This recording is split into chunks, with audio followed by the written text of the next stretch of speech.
কি বিপদে পড়লাম বলো তো গিন্নি। এত ঝড় বাদলের মধ্যে কোথাও কোনো কাজ নেই। কি আর করবে বলো, এত বৃষ্টির মধ্যে তো কেউ কাজ দেবে না। বাড়িতে চাল ডাল সব শেষ হয়ে আসছে। কি করব কিছু যে মাথায় ঢুকছে না। ঠিক আছে গিন্নি, আমি বাইরে গিয়ে দেখি কোনো কাজের জোগাড় করতে পারি কিনা। এই ঝড় বৃষ্টির মধ্যে কোথায় যাচ্ছ কাজ খুঁজতে? কি আর করব, বাড়িতে এইভাবে বসে থাকলে তো আর চলবে না।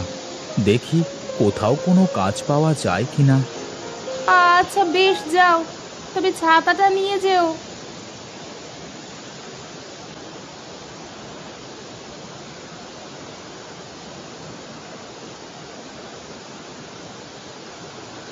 মা, ও মা, আমার বড্ড খিদে পেয়েছে, কিছু খেতে দাও না। একটু সবুর কর বাবা, দেখি কিছু ব্যবস্থা করতে পারি কিনা। কি যে করি, ঘরে যে চাল ডাল কিছুই নেই। ছেলেটাকে যে কি খেতে দেব, দেখি যেটুকু আটা আছে তা দিয়ে দুটো রুটি বানিয়ে দিই।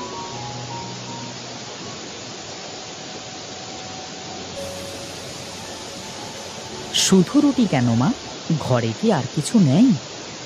তোর বাবা তো বৃষ্টির জন্য বাজারে যেতে পারছে না বাবা, এখনকার মতো রুটি দুটো খেয়ে নে বাবা।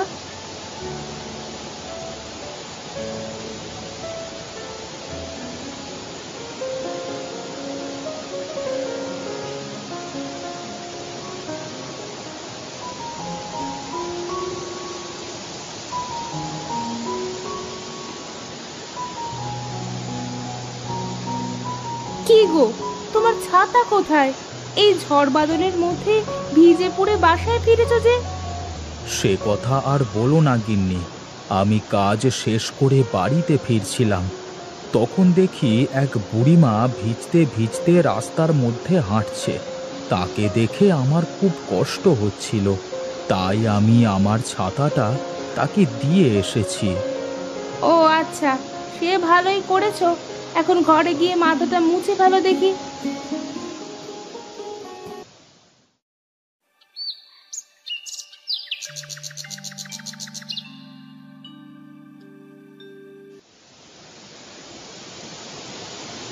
বাবা ধীরেন, কোথায় সবাই রে?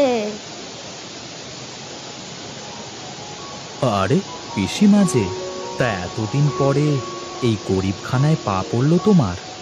তা তোমার পিসিকে কি বৃষ্টির মধ্যে উঠানে দাঁড় করিয়ে রাখবে নাকি? পিসিমা, ঘরে আসুন।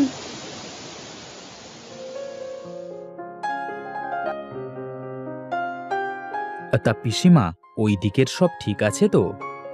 না রে বাপ, কিছুই ঠিক নেই। একটা সময় ছিল যখন আমার কাছে না শুনে বাড়িতে কোনো কাজ হতো না।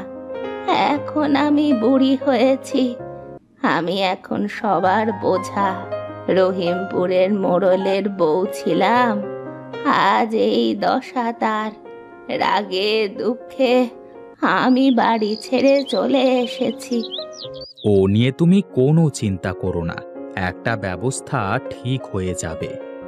ও নিয়ে তুমি কোনো চিন্তা করো না, একটা ব্যবস্থা ঠিক হয়ে যাবে। তুমি অমন করে বলছো কেন পিসি? তোমার যতদিন ইচ্ছে আমার বাড়িতে থাকতে পারো। তুমি এখন বিশ্রাম করো, আমি একটু হাটের দিকে যাই, দেখি। আচ্ছা ধীরেন, যদি হাটের দিকে যাস তাহলে আমার জন্য কিছু পান সুপারি নিয়ে আসিস তো বাবা। আর শুনেছি তোদের বাজারে নাকি খুব বড় দাঁত ভাঙা ইলিশ পাওয়া যায়। কতদিন হয়েছে দাঁত ভাঙা ইলিশ খাইনি। যদি পারিস তাহলে একটা বড় দেখে দাঁত ভাঙা ইলিশ নিয়ে আসিস তো। আচ্ছা পিসি, আমি সব কিছু নিয়ে আসব।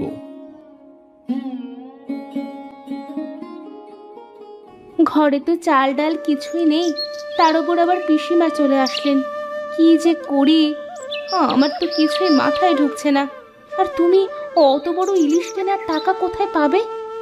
ওসব নিয়ে তুমি একদম চিন্তা করো না, ঠিক একটা ব্যবস্থা হয়ে যাবে। কথায় আছে না, অতিথি নারায়ণ। কোনোভাবেই অতিথিকে অসম্মান করা যাবে না।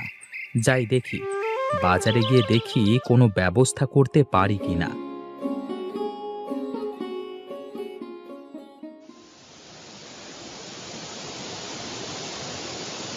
পিসিমা বলল পান সুপারি আর দাঁত ভাঙা ইলিশ নিয়ে যেতে। ঘরের চাল ডাল তেল নুন সব শেষ। এখন তো অনেক টাকার দরকার। কিভাবে এত টাকা জোগাড় করব কিছুই তো আমার মাথায় ঢুকছে না। মহাজনের কাছে গিয়ে দেখি কোনো কাজ পাই কিনা।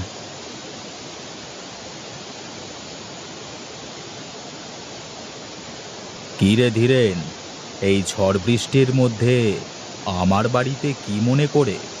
আয়, এদিকে আয়। একটু কাজের সন্ধানে আসলাম কর্তা। এই বৃষ্টির মধ্যে কোথাও কোনো কাজ পাচ্ছি না। ঘরের চাল ডাল সব শেষ। খুব দুর্দিনের মধ্যে আছি। একটা কাজের ব্যবস্থা করে দিলে বড়ই উপকার হতো। সবই তো বুঝতে পারছি, কিন্তু এই বৃষ্টির মধ্যে তোকে কি কাজ দেব বলতো? যে কোনো ধরনের কাজের একটা ব্যবস্থা করে দিলেই হবে কর্তা।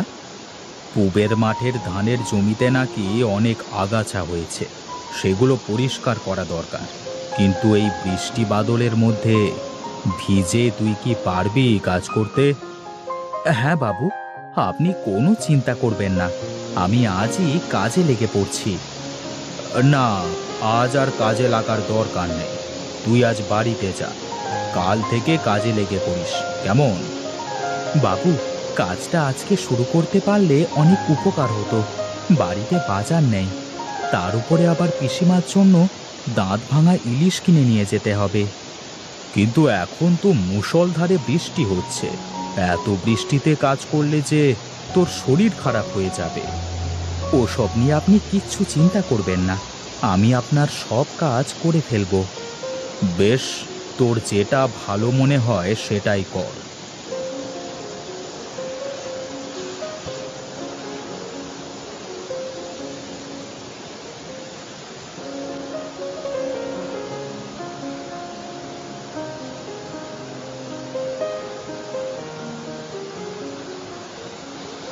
সন্ধ্যা তো প্রায় হয়েই গেল। যাই, মহাজনের বাড়িতে গিয়ে কিছু টাকা নিয়ে বাজার করে বাড়িতে যাই।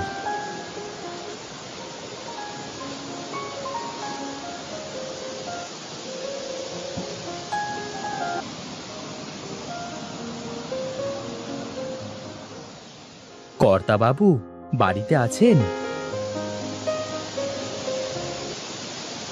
কি রে, কাজ কতদূর করলি? কালকের দিন পুরোটা কাজ করলে জমির সব আগাছা পরিষ্কার করে ফেলা যাবে। বেশ, তবে তুই কাল এসে বাকি কাজ শেষ করে দিয়ে যাস।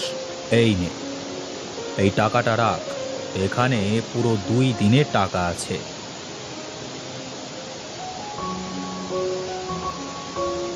মানুষটা সে কখন বাড়ি থেকে বের হয়েছে, এখনো আসার খোঁজ নেই কেন কে জানে। গিন্নি, দেখো দেখো, দাঁত ভাঙা ইলিশ নিয়ে এসেছি। ও মা, এত বড় ইলিশ! তা টাকা কোথায় পেলে? মহাজনের বাড়িতে কাজ পেয়েছি গো গিন্নি। মহাজন একেবারে 2 দিনের টাকা দিয়েছেন। যাক বাবা, বাঁচা গেল। কিন্তু তুমি এই বৃষ্টিতে ভিজে সারাদিন কাজ করেছো, যদি তোমার শরীর খারাপ করে? কি আর করব গিন্নি, বাড়িতে অতিথি এসেছে, এইটুকু তো করতেই হবে। পিসি অনেক বিপদে পড়ে এসেছেন, আমি ভাবছি তাকে আমাদের বাড়িতে রেখে দেব। চিন্তা করিস না তোরা, কাল থেকে তোদের নতুন জীবন শুরু হবে। তোদের আতিথেয়তায় আমি যে মুগ্ধ হয়ে গেছি।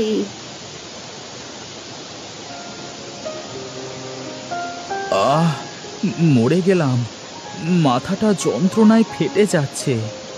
আর একটু সবুর করো, রাত তো প্রায় শেষ হয়ে এলো। সকাল হলে আমি তোমাকে কবিরাজের কাছে নিয়ে যাব। পিসিমা, দেখো না, ও কাল সারাদিন বৃষ্টিতে ভিজে কাজ করেছে, এখনো প্রচন্ড জ্বর। এই সব আমারই দোষে হয়েছে। সে কি, তুমি এমন কথা বলছো কেন? তুমি আমাদের অতিথি, তোমার জন্য তো আমরা এটুকু করতেই পারি। সব আমাদের কপালেরই দোষ।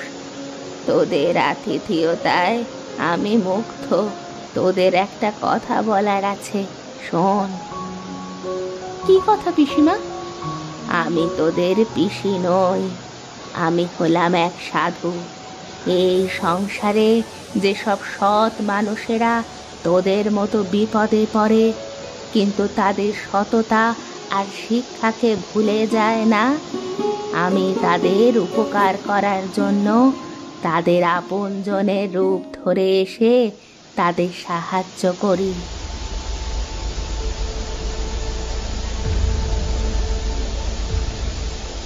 তাহলে আপনি আমার পিসির রূপ ধারণ করে আমার বাড়িতে এসে আমাকে পরীক্ষা করছিলেন?